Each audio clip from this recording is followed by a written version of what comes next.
evening, you on the other side of the creaking door. This is your host to welcome you into the inner sanctum. Well, you may as well relax. Wipe the perspiration off your brow and listen. As the lads who dumped their victim into his own icebox remarked, we'll chill you.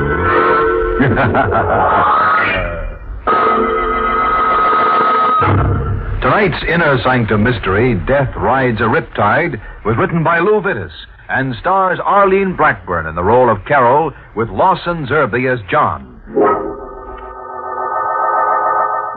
Tonight, we're featuring a jovial little item about a girl named Carol Vane. She married a man whose first wife had been drowned. After a little while, she discovered that she herself was in hot water over her head. It's the night that John Vane has brought his new bride home. Home to the cliff house above the ocean. Well, Carol? Cliff House is very beautiful, John. Yes, it is. A bit lonely, perhaps. I could never be lonely with you. Oh, darling. Let's go in. All right, dear. A bit musty. We'll get the place aired, though, first thing in the morning. How does it get this way after they've been shut up for a while? Of course they do. Oh, the place hasn't been open since Margaret died, John? Yes. John, you mustn't be self-conscious about it. Well, it wasn't very tactful, my mentioning her. John, I love you. Tact doesn't belong. I'm sorry. Darling, the hour's late and your husband... What? John! It's all right. There's someone with a very bad sense of humor throwing stones. That wasn't supposed to be funny. John, you've got the stone. Yes. There's something wrapped around it. Paper. Let me see it. No. Please, John. Well, I don't imagine I could keep it from you indefinitely. Keep what from me? Here's the stone. Oh, the paper. It's a note addressed to me, John. It would be. It says, to the new Mrs. Vane. If you listen carefully, you can hear the waves beating against the cliff. The waves in which the first Mrs. Vane died. Did she fall? Or was she pushed? Listen. It isn't signed, John.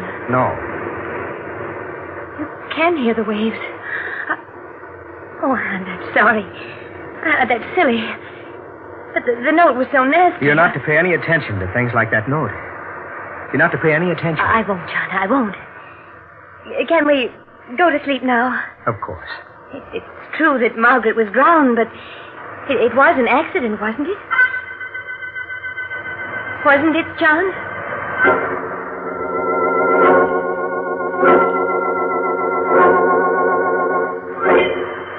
John fell asleep after a while, and the waves kept pounding against the rocks. I remembered having heard how badly she'd been bruised by the rocks. I remembered seeing her and John in the village, and how beautiful she'd been, and how I'd envied her. And now after the waves and the rocks, she didn't care anymore. And before I could fall asleep, I envied her even now.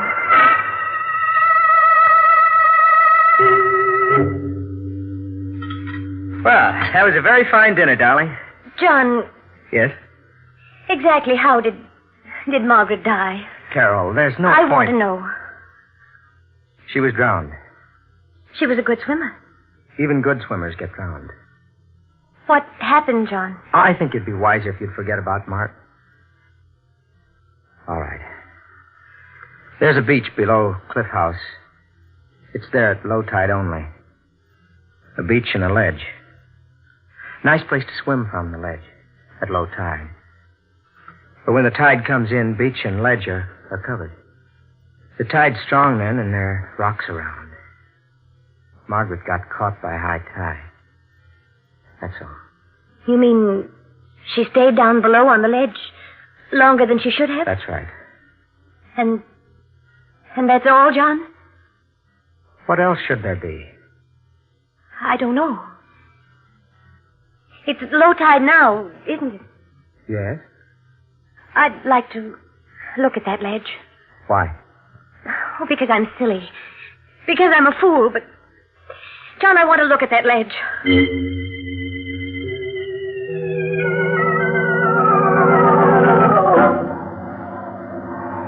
There are steps leading down, aren't there? Yes, I had them built some years ago. Carol, we should go back to the house. This business is idiotic, morbid. But we're at the ledge now. The tide's down. The ledge is broad and safe, isn't it? It is. At high tide, I suppose it would be covered. Yes. Cracks in the ledge. Seaweed caught in the cracks. From the times the ledge is covered by the water, I guess. And... What is it? This was wedged in one of the cracks. This? Oh. Yes, John. It's part of a heel. A woman's high heel. So it is. Oh, the tide's rising. Let's go up. All right. Part of a woman's high heel. Caught in one of the cracks. John. Yes? Could it be from Margaret's shoe? I couldn't tell. Throw it away, or better yet, give it to me. Yes, of course. Here. Thank you. John, a woman was going swimming. She wouldn't have been wearing high heels.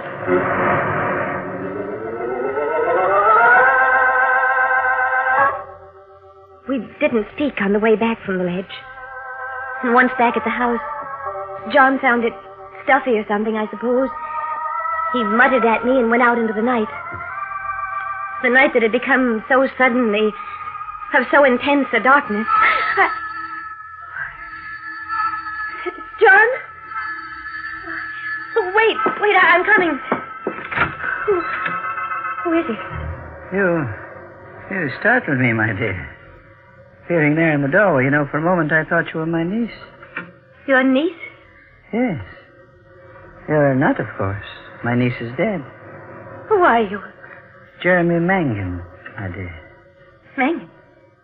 Mangan? Your predecessor, my dear, was named Margaret. Her father? Uncle. May I come in? For an elderly gentleman like myself, the night is cold. It's cold for me, too. Come in. Thank you. Where is dear John? He's out. Oh, it's too bad. I did want to see him. What about? Money. I hope I don't shock you by my frankness. He owes you money? No, but I think he'll give me some. Why? You're a prying little creature, aren't you? Why do you think John will give you money? My dear, I intend to sell John a letter. Sell him a letter? A letter written to me by my dearly beloved niece. Margaret. But why should John want to buy it? Let me read you a bit of it, shall I? All right. She says in the letter, among other things... yes. Uncle, come for me. At once. I must get away from Cliff House. Because if I don't, I'm going to die. I'm afraid. Please don't think I'm making this up, but I'm going to die. I'm going to be killed. There, I rather think that's enough, don't you? Why didn't you come in answer to a letter? She sent the letter out 2 months ago. 2 months ago, I happened to be detained elsewhere. To be precise, I was momentarily in jail. I didn't get the letter which had been sent to my lodgings until this week. Tragic, hmm? John has nothing to be afraid of, whatever the letter says. My dear, I never suggested he had. But I still feel he'll buy my letter from me. For old time's sake. How much? A couple of $1,000 will be enough. I'm not a grasping man. If you saw John, spoke to him as you've spoken to me, he'd kill you. A habit of his? I'll get you the $2,000. Give me the letter. Hardly, my dear. Not that I don't trust you. Well, then? I'll be at the hotel in the village. Shall we say tomorrow afternoon? Tomorrow afternoon. Good night, my dear. Oh, it occurs to me. Am I likely to run into John? I don't know where he is. Oh, well, the night is dark. I dare say I'll manage. I did mention cash, didn't I? But,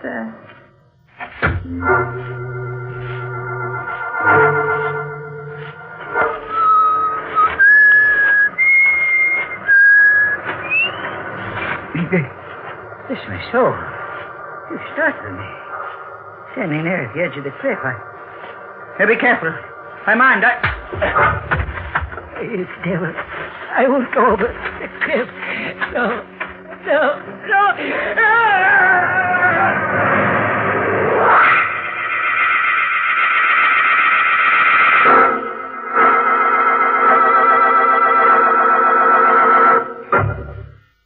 Well, here we are, back again with Carol Vane, who married John Vane after his first wife had been drowned.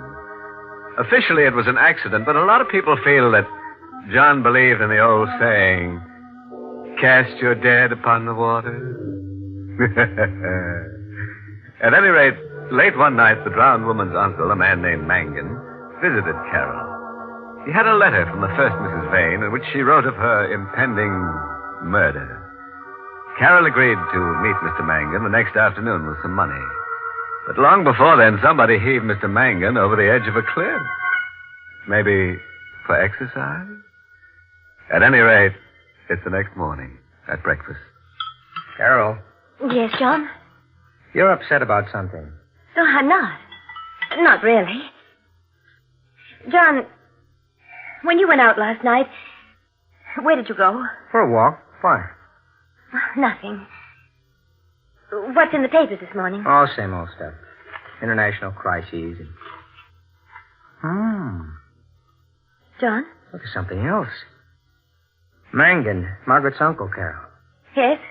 What about him? It seems he fell off a cliff last night. Oh, John. He was wandering about in the dark. Was it near here? Oddly enough, yes. And they found his body this morning. John, did you see him last night? No, I haven't seen him for months. Why do you suppose he came here? I've no idea. Where is he now? Probably at the morgue. What they call the morgue. Finney's drugstore in the village. I think we should go down there. Why? Well, you knew him. He was your wife's uncle. I never liked him. Still, it would look better. Carol, what are you thinking? How his death, his accidental death, fits.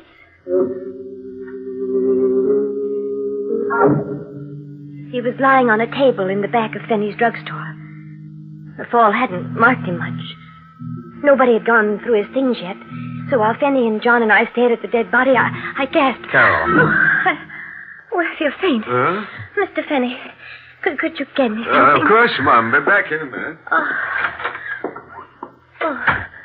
Oh, John. Oh, I just remembered. Tell Mr. Finney not to get pneumonia. I can't take it. But, well, all right. Mr. Finney, could you please be sure to get something? I loved my husband. So I went over to where the dead body lay and put my hands in his pockets, and I found the letter. Carol, he's fixed something. Here. Oh, thanks, John. Your wife. Shaking. Oh, well, maybe this stuff will help. Feel any better? A little. If we can leave now. Of course. Carol, Yes? what did you take from Mangan's dead body? I told him nothing. I lied. Later that evening, he went upstairs. There was a fire burning in the fireplace, and I threw the letter in. Carol, what's that? What? In the fireplace, that paper. Oh, nothing. Just wait. I think I'll take a look at it before it John, burns. please don't. Carol, let go. No, John, I love you. I don't care. No, I want to get that paper. I don't want to hurt you. But I must get it. There. What? It's all burned, John. All but a tiny piece. A tiny piece of paper. The end of a letter. Signed Margaret. A letter from my wife. My dead wife. I didn't want you to see it. Why? Because Because in it she wrote silly things. What kind of silly things? I don't remember, John. You got the letter from Mangan after he was dead. How did you know he had the letter, Carol? I didn't know. You got rid of Fanny and me so you could get at Mangan. Carol, how did you know Mangan had a letter from Margaret? He told me. Then he was here before he fell. Yes, John. Did he tell you what was in the letter? No. Did you read the letter before you burned it? No. Then why did you burn it? Because I was jealous. I still am. Of everything to do with Margaret. You loved her before you loved me. You're telling me the truth, Carol? Why should I lie about it, John? Why?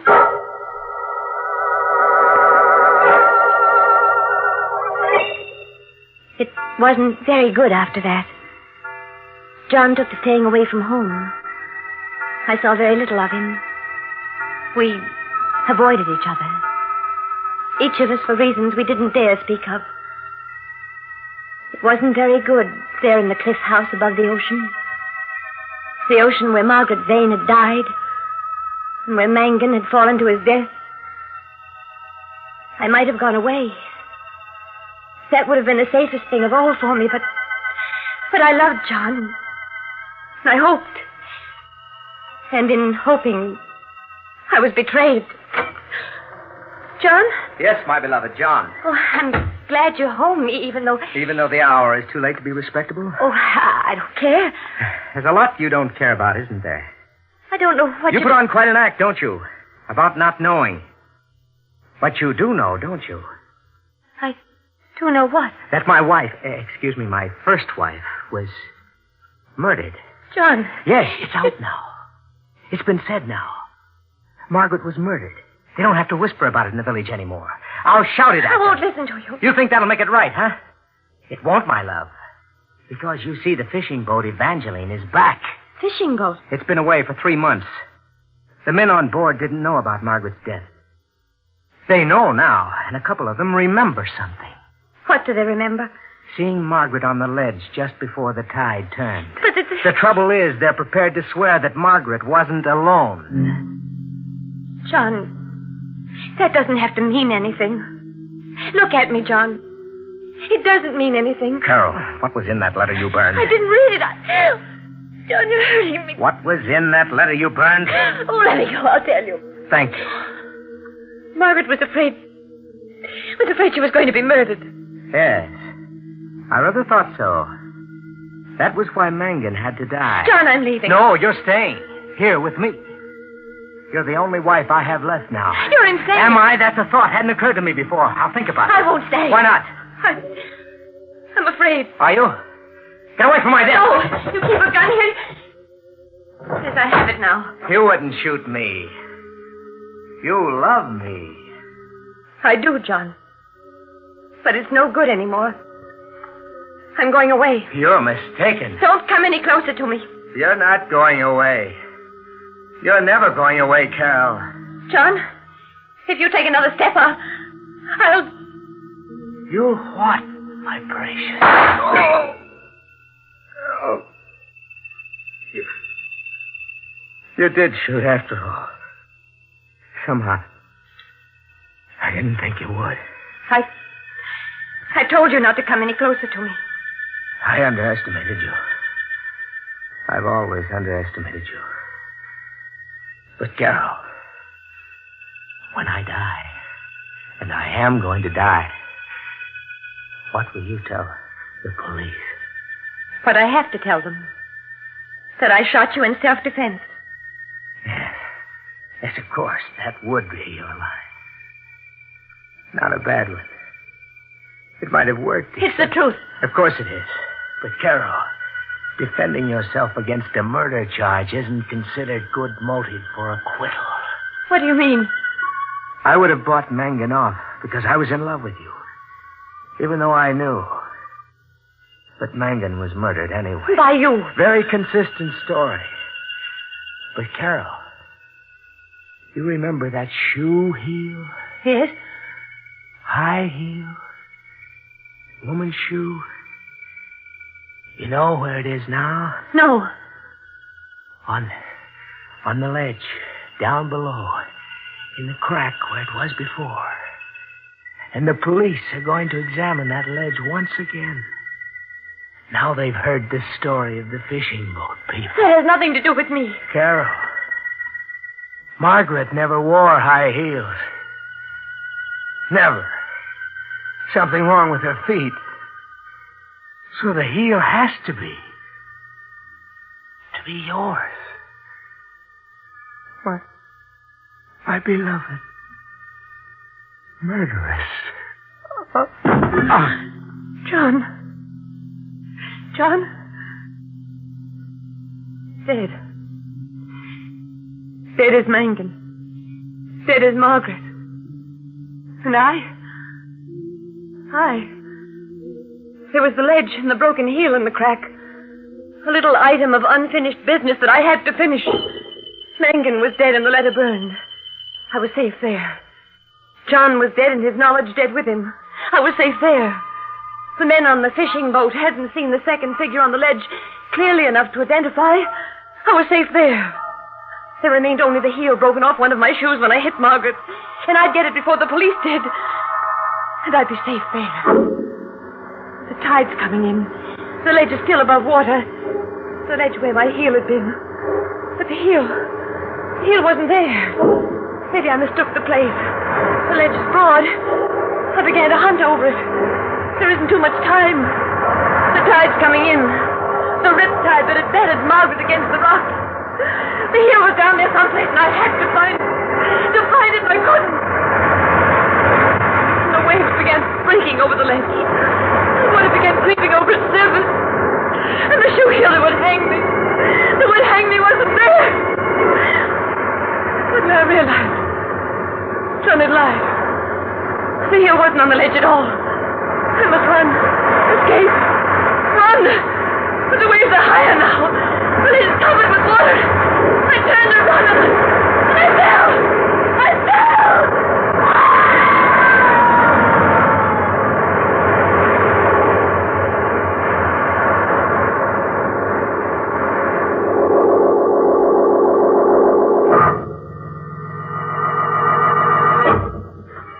Well, there went Carol Vane. Fundamentally a nice girl with a slight character defect. She killed people. Of course, her reasons were the finest. She only wanted to get married. Unfortunately, she never learned the old proverb. As you make your dead, so you must lie about it. She tried, but she was tripped by a heel.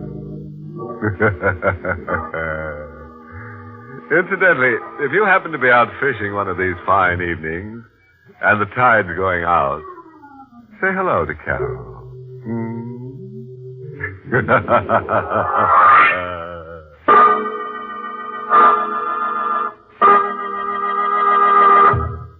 We invite you to join us again next week at this time for Inner Sanctum. This is the United States Armed Forces Radio Service, the voice of information and education.